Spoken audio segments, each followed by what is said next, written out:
പയ്യന്നൂരിൽ പാർട്ടിയെ വിറപ്പിച്ച വി കുഞ്ഞികൃഷ്ണൻ കണക്കുകളിലൂടെ വിവരം അറിയാൻ സാധിക്കും. ആ നിലയിൽ അറിയുക എന്നത് മാത്രമേ ആത്മവിശ്വാസത്തിലാണ്. ഈ അടിയൊഴുക്കെന്ന് പറയുമ്പോഴേ പാർട്ടിക്കാരൊക്കെ സംസാരിച്ചിട്ടുണ്ടാവില്ല. പക്ഷേ അവരൊക്കെ വലിയ രീതിയിലുള്ള പിന്തുണ സ്വകാര്യ സംഭാഷണത്തിലെങ്കിലും നൽകുന്നുണ്ട്. അതാണ് ഈ അടിയൊഴുക്ക് ഇത്രത്തോളം ഉണ്ടെന്ന് പറയാൻ കാരണം.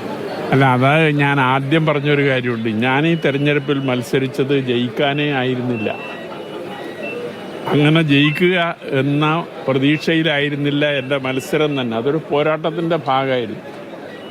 പക്ഷെ തെരഞ്ഞെടുപ്പ് പ്രവർത്തനവുമായി പോയപ്പോൾ ഒരാത്മവിശ്വാസം കൈവരുന്ന ഒരവസ്ഥ ഉണ്ടായിട്ടുണ്ട്.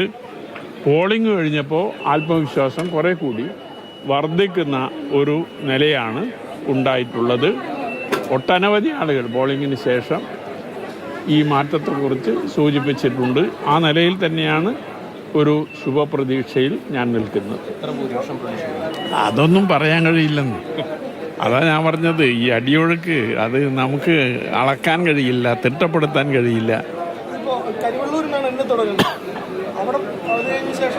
കാങ്കോലാല പടമ്പ്. വി കുഞ്ഞികൃഷ്ണന്റെ പ്രതികരണമാണ്. പയ്യന്നൂരിന്റെ ഒരു കണക്കിങ്ങനെ തെരഞ്ഞെടുപ്പിന്റെ ചരിത്രം നമ്മളിങ്ങനെ നോക്കിയാൽ ഒരു 30,000-40,000 സാധാരണ നിലയിൽ എപ്പോഴും LDF-ന് CPM-ന് ഭൂരിപക്ഷം കൊടുക്കുന്ന മണ്ഡലമാണ്. അവിടെ ഒരു വിജയപ്രതീക്ഷയൊന്നും ഉണ്ടായിരുന്നില്ല എന്ന വി കുഞ്ഞികൃഷ്ണന്റെ വാക്കുകൾ അക്ഷരാർത്ഥത്തിൽ ശരിയുമാണ്. അങ്ങനെ ആർക്കും അവിടെ CPM-നെതിരെ LDF-നെതിരെ വിജയിക്കാൻ കഴിയുന്ന സാഹചര്യവും ഉള്ളതല്ല. പക്ഷേ ഇന്നൊരു പ്രതീക്ഷ ഈ പ്രചാരണം കഴിഞ്ഞപ്പോൾ ഉണ്ട് എന്ന നിലയിലാണ് അദ്ദേഹത്തിന്റെ പ്രതികരണം വരുന്നത്. അതായത് കോൺഗ്രസ് വോട്ടുകൾ അത് മാത്രമല്ല കുഞ്ഞികൃഷ്ണൻ പ്രതീക്ഷിക്കുന്നത്, UDF വോട്ടുകൾ മാത്രമല്ല പാർട്ടി വോട്ടുകൾ, അടിയുറച്ച പാർട്ടി വോട്ടുകൾ കൂടി വി കുഞ്ഞികൃഷ്ണൻ പ്രതീക്ഷിക്കുന്നുണ്ട്. അത് എത്രത്തോളം പോകും, ആ അടിയൊഴുക്ക് എത്രത്തോളം ഉണ്ട് എന്നുള്ളതാണ് നമുക്കറിയേണ്ടത്. ജയിക്കാൻ വേണ്ടിയല്ല മത്സരിച്ചത്, പക്ഷെ പാർട്ടിക്കെതിരെ താൻ ഉയർത്തിയ വിഷയം രക്തസാക്ഷി ഫണ്ട് എന്ന വലിയ ആരോപണം ഉയർത്തിയാണ് വി കുഞ്ഞികൃഷ്ണൻ പാർട്ടിക്കെതിരെ വന്നത്. കണക്കുകൾ സഹിതം, തെളിവുകൾ സഹിതം, രേഖകൾ സഹിതമാണ് വി കുഞ്ഞികൃഷ്ണൻ സംസാരിച്ചത്. അപ്പോൾ അത് പാർട്ടിയെ പ്രതിരോധത്തിലാക്കിയിട്ടുണ്ടെന്ന കാര്യത്തിൽ സംശയമില്ല. പാർട്ടി വോട്ടുകളിൽ അതെങ്ങനെ വിള്ളൽ ഉണ്ടാക്കും എന്നുള്ളതാണ് നമുക്കിനി അറിയേണ്ടത്.